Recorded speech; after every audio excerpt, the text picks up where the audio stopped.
thank you very much. It's very good to be here. It's a pleasure to be here. I want to tell you something, that this is only the second time in my life, this is true, that I've ever spoken about my own work. I've never wanted to do this. And then back in 1993, when I had a one-man show at the Francesca Anderson Gallery, she said there are people who would like to know about you, what you do, why you pick the subjects you do, and how you go about painting them. So I said, okay, and I'll treat this meeting in much the same way. I'm a Middlesex School graduate from Concord, and I came here to Sudbury after the war, and I was supervisor of art for the public schools of Sudbury then. And if you can imagine how small a town Sudbury was, I could teach all 12 grades in one day. It's incredible. Very shortly after I arrived, there suddenly became 2 first grades, 2 second grades, et cetera, et cetera, et cetera, and it just multiplied. I was also teaching part-time at Middlesex School. Well, being an alumnus of Middlesex School, I had a pull toward Middlesex, although I missed the kids in Sudbury very much, and I couldn't do both. The job here was getting too heavy. So then I switched and started teaching full-time at Middlesex. I have been blessed by knowing wonderful people here in Sudbury, wonderful people in Stowe, in Groton, in Pepperell, wherever I'm painting.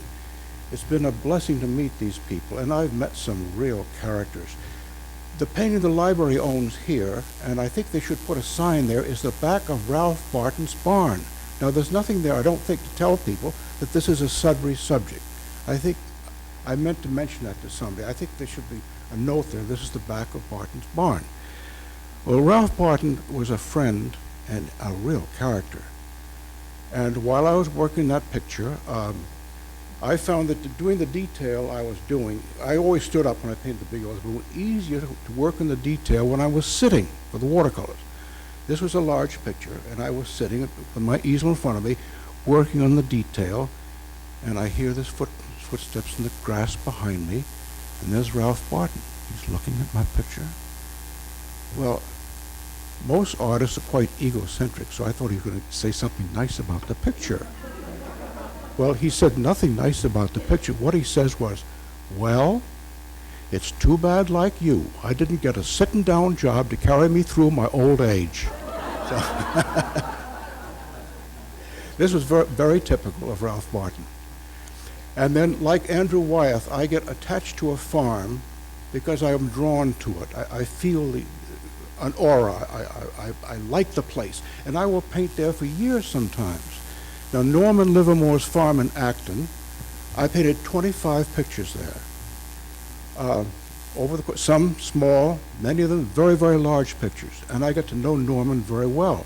He was a deputy fire chief, and it was very exciting, because every time the fire whistle would blow, he'd come running out of the house, he'd jump into his car and turn on the siren and go down the station. Well, he was a real character. His house was falling down around his head, but he didn't care. The house had a roof on it, like this, a hip roof. His bedroom was back here. The roof had holes in it. It was leaking like a sieve. So finally the roofers came, and he said, just shingle the back part of the roof. He said, well, Norman, why don't you shingle the whole roof over? He says, my bed ain't in the front part. Just shingle the back part. And that's all he did. He also had a chimney that was falling down that was rather dangerous, because the house was only heated by fire, by a fireplace and a stove. You'd see sparks flying out of the chimney. It was really dangerous. And the bricks and the mortar had fallen out, and some of the bricks were lying on the roof. So when the roofers came, he said to them, and one of them was a roofer, and his assistant was a mason. He said, would you point up that chimney for me? He said, sure, Norman, don't worry about it. Well, Norman went down that afternoon into Acton Center, and he saw a woman he couldn't stand, because he felt that she was a real busybody. And she says, well, Norman, now that the workmen are up there, you're going to have them fix that chimney? And Norman came home and he looked up at the workman. He said, don't you touch that guy. And it never got repaired. Just for spite. Just for spite. But these are friendships. When Norman sold his place and moved to New Hampshire and built a log house, I used to go up and visit him there. We were close friends. He was a real character. Every morning, around 12 noon, he'd bring me out a cup of nice hot coffee. Well, if the weather was cool, this was great. until one day. And I went into his house, and I saw him take the rag off a little post outside, and I saw him cleaning around the toilet with a rag, and then he started wiping out the cup that he was serving me my coffee in. Well, I very surreptitiously poured the coffee down the drain. I said, "That was great. Nobody makes coffee like you do. It's just incredible." So this is the kind of people I was with, and it was great fun. They would sometimes, a person who is not a painter will ask questions that are sometimes right to the point. I mean that they'll say, "Why did you do this? It looks like so-and-so." And it makes you think maybe that, well, what should I have done different? So you get a different viewpoint, and sometimes this can be a tremendous help, and has been a tremendous help to me. I think one of the one of the pleasures I've had painting, especially when it's really cold, I paint from my van. And I'm, as you can see by the pictures, my favorite season is winter. I cannot get too cold, but I can get too hot in the summer. And I will sit in my van and paint. And I was painting Groton, and I had a big piece of paper sitting in the back of my van. I have a chair, for a painting chair, with little short legs, so I can look out the window without climbing down like that. And I sit in the short chair, and I was working this landscape. And I saw the little blue lights come up behind me. There was a police car, and the sergeant got out. The sergeant looks in the window. He sees the paper. He sees the brush in my hand. He sees me putting paint on the paper, and he said, "What are you doing?" So I said, "Well, Sergeant, I'm painting a picture." He said, "Well, that ain't half bad." I said, "Thank you." And we had a very pleasant conversation for 15 or 20 minutes. And finally, as he turned to go, he says, "Well, that may be all right for you, but I got to go earn a living."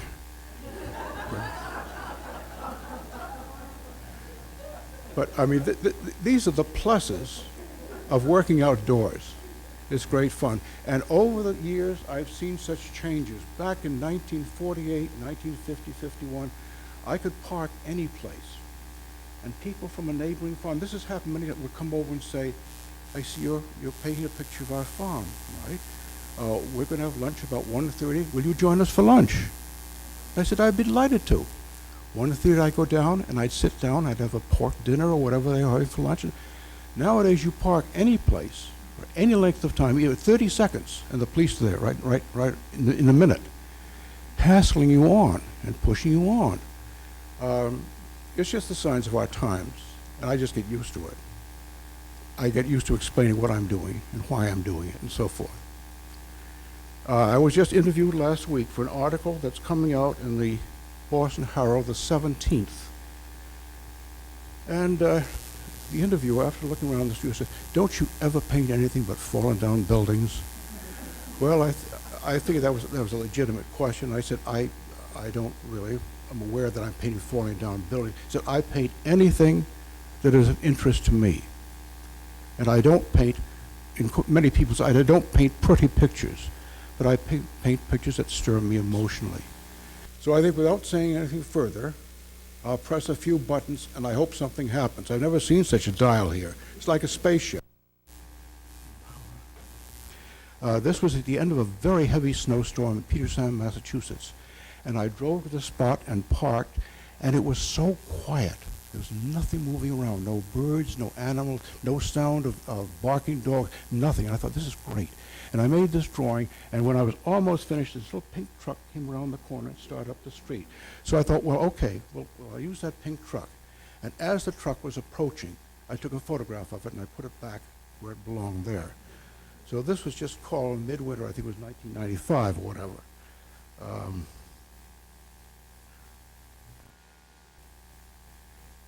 This is right on Route 2. We go to the Episcopal Church in Southborough, and this is on Route 9 on the way to 495. Where this house is now is a Wendy's. But I looked at this house, and I thought there was something rather pathetic about it. And I thought to myself as I looked at this, think of all the people who've lived there. Think of the birthday parties. Think of the Christmases. There's a dead wreath on the door there, maybe going back many, many Christmases. Think of the arguments. Think of the joys and the sorrows in this house. And I got a feeling very strongly about it. So I made this very detailed painting of this house. and it's called Place of Ghosts and Memories. This is Wendell Stevenson's house in Stowe. I parked there one day in the middle of the winter, one of those horrible days in New England winter we beginning later, where the temperature hit 70, and my van went right down the mud and stuck. So toward the end of the afternoon, I went into Norman's house, Wendell's house, and I called the wrecker. They said, "We'll send the wrecker up. We can't do it right now. We're tied up." So I waited, and while I waited, I walked around the side of the house, and I saw the light in the kitchen window. I thought, okay, that's my next picture. And that's called Evening in November. This is one of the very few barns around here that still had its silos, wooden silos. And I sat here for many, many days, 2 or 3 weeks, I guess, painting this picture. And it was very interesting because around 4 in the afternoon, or a little earlier maybe, which is milking time, 1 or possibly 2 cows would come and they'd just stand there. Then 2 more would come and they'd stand. And a few more. Finally, the whole herd would be standing right where that black and white cow is. And finally, at the right moment, he would open a place in the wire there, and they come in for milking time.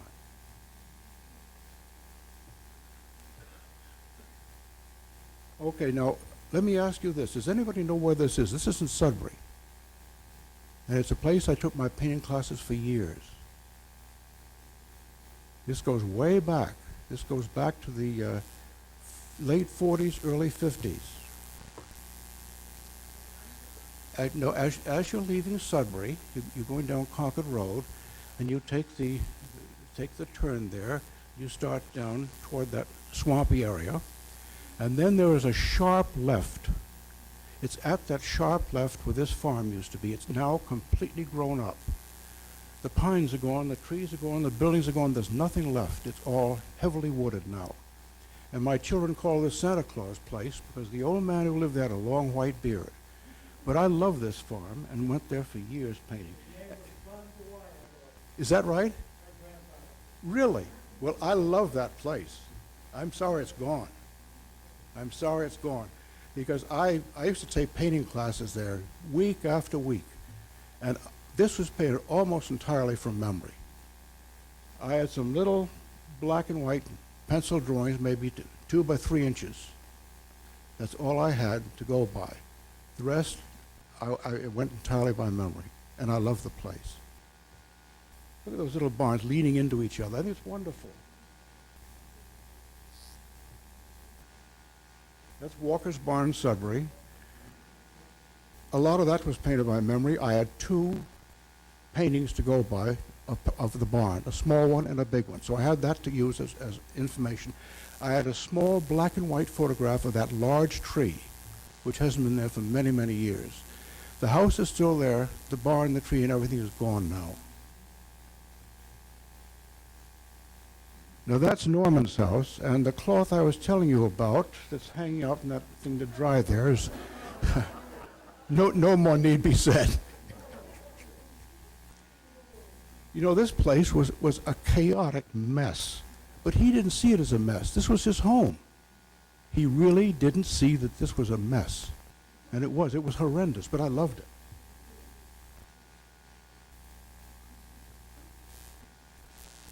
Now this is Wendell Stevenson's house. This is called Indian Summer. I got carried away by this wonderful pattern. This is the house which was reduced to wood chips. So then my next painting that I show you is the one of the window on the extreme, to your extreme left. And that's called, let's see, that's it.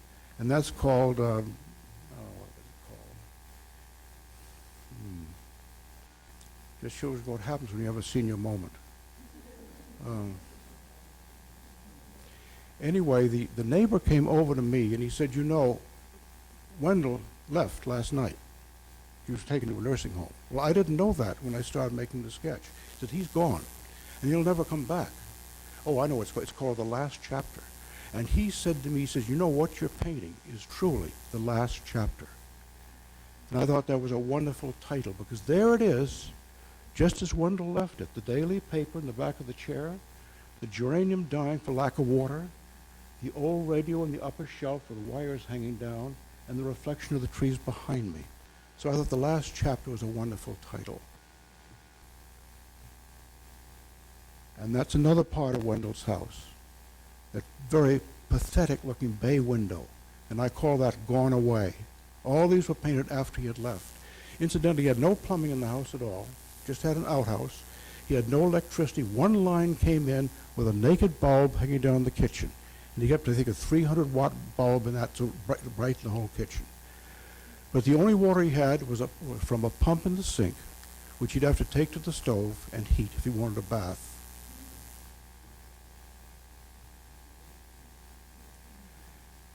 Like most of my subjects, they don't seem to last. This barn burnt down, but I painted 4 or 5 of it. I loved it. This is a huge picture. It's 55 inches in width. This was in Stowe, and I just love this place. And the next picture that you will see is called The Dark Side of Winter. It's the same barn. That's looking at it from the back. That cat there is my son Peter's cat called Possum from Maine. I've used that black cat in a lot of pictures. I love this kitty. And I had a funny experience there. As you can see, I'm on the down slope, and I sat there in my van painting. Well, a little storm came up. We had about 3 or 4 inches of snow. Well, there's nothing worse than a van in the wintertime, because all the weight in the van is in the front, not in the back. So I couldn't get out. I had to get hauled out. So after I got about halfway through, the rest I completed at home. But I thought, to me, that the title said so much, The Dark Side of Winter, which is a side I find very exciting. Other people find it depressing. This is an empty house, and strange enough, it was empty for years, and it was really never vandalized. It was in wonderful condition. It's gone now. But if somebody had bought that house at the time that I painted this, it would have been a wonderful place to live in. It wouldn't have taken that much money to fix it up. It was very sound. But again, because the house was empty, to me, it spoke to me. And I wanted very much to make a picture of this. I call it Empty House. I have another picture. I think it follows this one of the front of the house with a little cat in the background. But it was a wonderful house, beautiful house.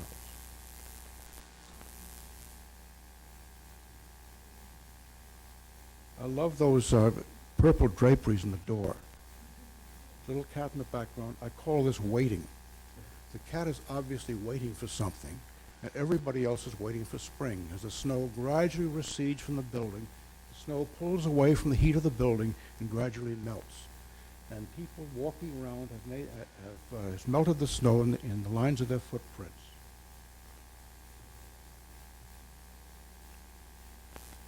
This is the front door of the Barrett's Mill Farm in Concord.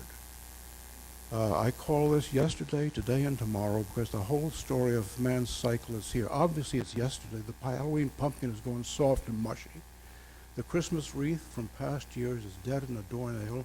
The only thing that's survived in pristine condition is the plastic bow. Tomorrow is the next day you come and look at it.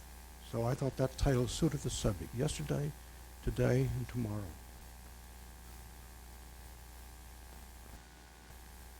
This is a picture that I painted on Route 62 in Berlin. This was painted on location. I pulled right in beside this large wall and looked back at the farm. The lights are on there in the back of the barn because it was milking time. And to me, the most exciting time of the winter is that 15 to 20 minutes just before darkness descends, when everything is quiet. Everything is muffled. Even the dogs stop barking. Maybe they're going in to eat. I don't know. But anyway, it's a very exciting, a very moving time of the day for me. That cat's name was Snowball, so I've called this picture Snowball in October. That's a barn in Concord. That barn is now being fixed up, thank God, because most things I paint just collapse.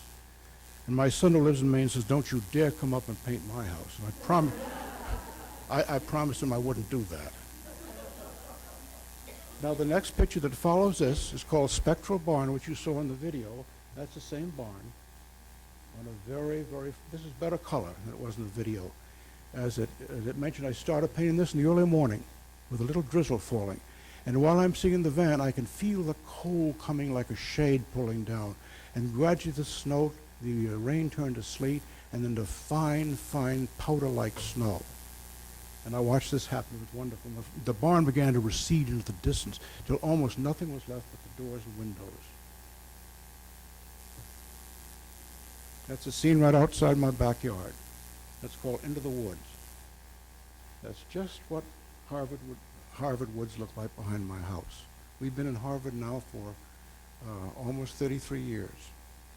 And I love the woods back there. They're really virginal woods, and there's some huge, huge trees in there.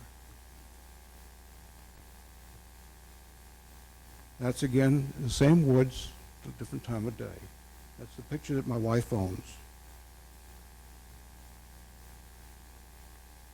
I love this picture. It's a farm in Stowe, and I called it I Remember When.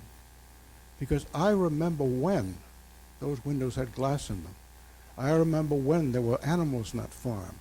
I remember when this was a working farm with people in the farm milking cows and doing things and doing their chores. Now it just stands there as an empty shell.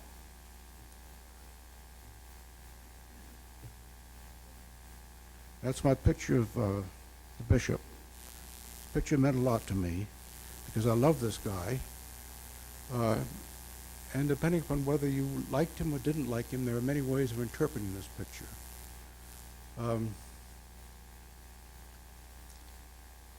He committed suicide because it was discovered that he had not been treating women well in his parish. And this is something that would have been devastating if it had come out while he was still the bishop. He was the 14th bishop of Massachusetts. So I say he's walking toward the east, which is where the high altar is, and that's toward redemption. And I say about Bishop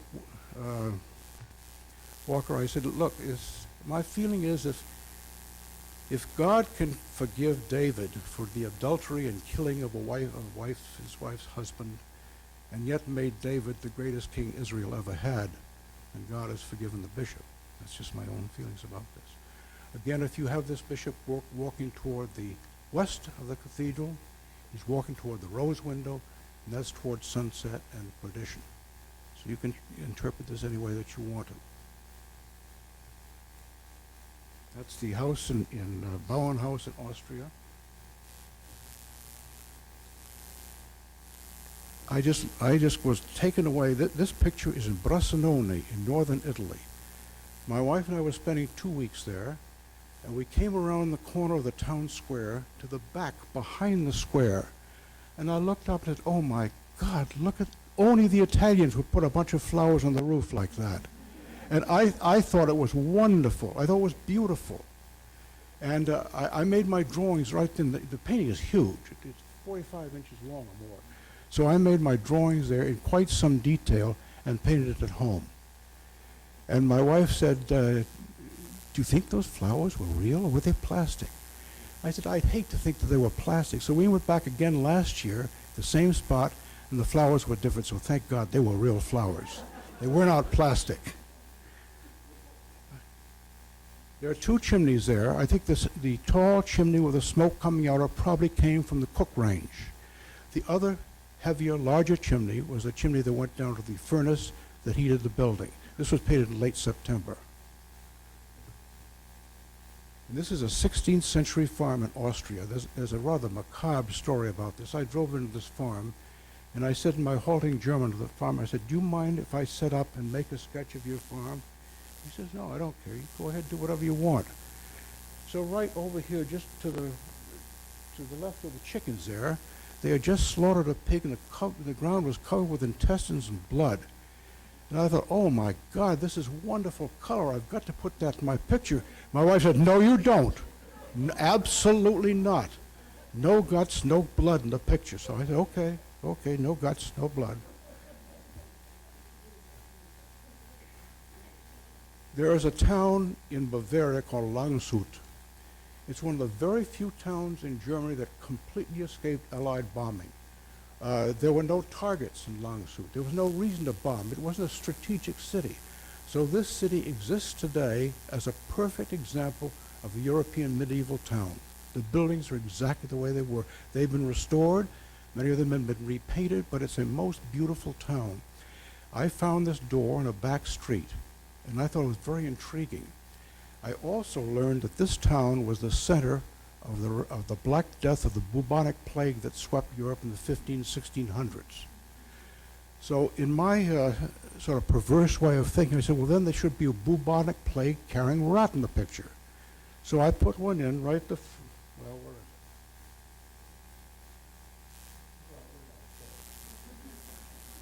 it? I went to the library in Harvard, and I said, I want to get the best book you have about rats. So I took, and I learned all about the black rat, the Norway rat, the brown rat, and the bubonic plague carrying rat. So that's the rat I have here, a horrible, greasy little creature. Anyway, he's in there. The picture will never sell, probably. I love trees. I was intrigued by this. This must be a 400 or 500-year-old linden tree in Bavaria. That gnarled trunk looked like the great foot of some mastodon. I thought it was very intriguing. Above the picture there's nothing. It just ends right there. The tree has been struck by lightning so many times that above the foliage there, it's just truncated. It's cut off almost completely. So all that exists is this burst of foliage, and some of it are parasitic vines that grow around the tree, and this amazing trunk.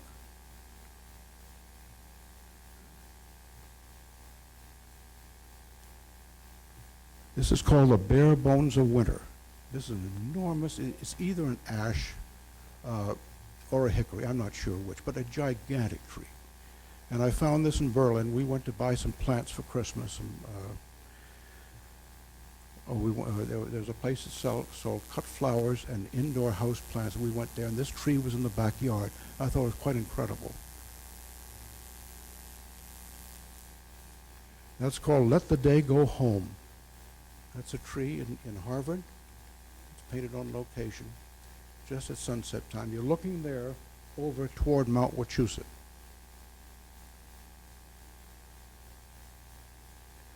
Now this picture I love just because of its starkness. I don't know whether any of you are familiar with the paintings of an artist named Franz Klein.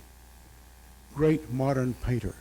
I've always loved his work, and I saw this barn that had just collapsed in on itself, and I thought, oh my God, I've got to paint that. This is in Stowe, Vermont, between Stowe and Jeffersonville. It was a Saturday. There was no traffic on the road. I pulled my van right up the side here, and I made a drawing, and I love the way I looked through there, and I saw a little bit of an old red tin roof coming through from the back.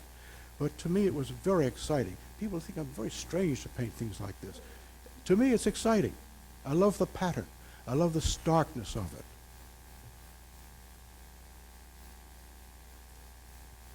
This is a farm in Littleton. It's called Frozen Quiet.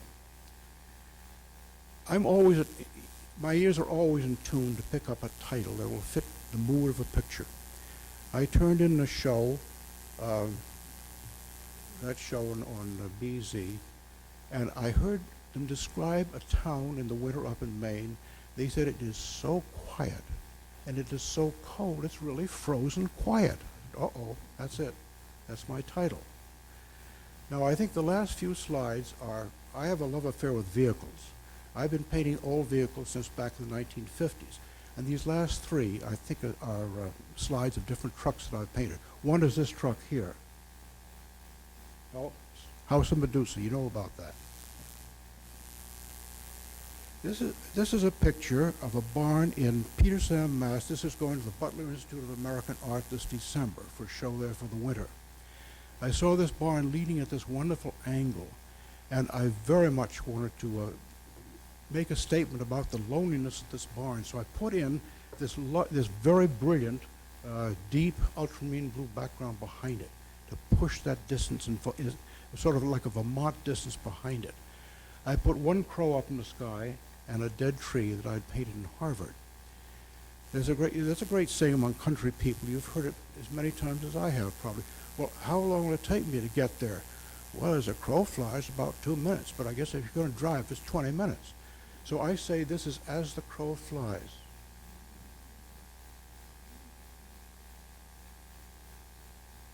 Now, I thought there was something whimsical and quite amusing about this old truck. Here, the whole place is going to rack and ruin. The truck is rotting in its stanchions there, and the side it says, Expert Tree Service.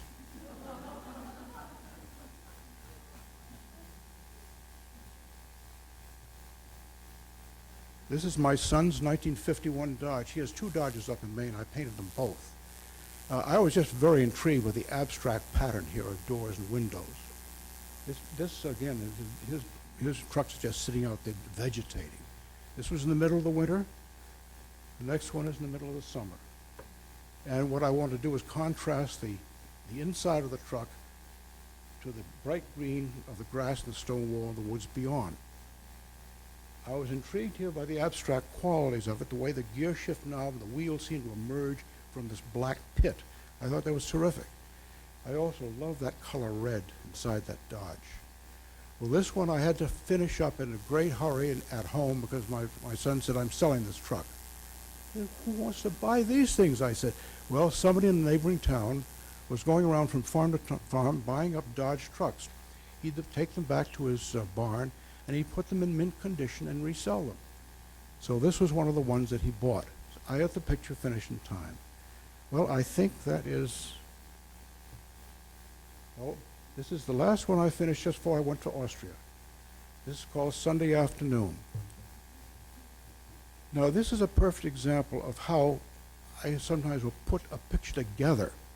I was driving to church, and my wife said, did you see that old truck in the field? I was driving, so I wasn't aware of it. She said, I'm driving home.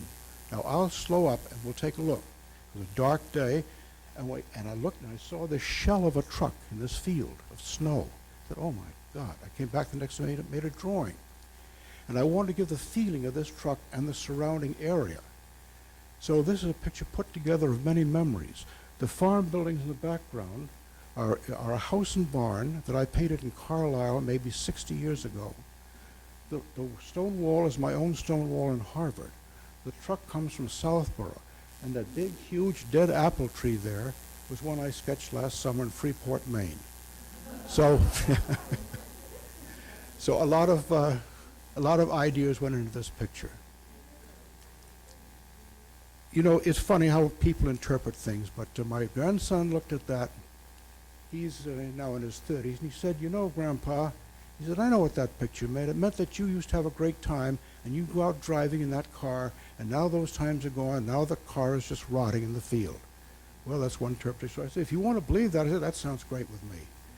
So I think that's the last one. Now, let's see. Perfect.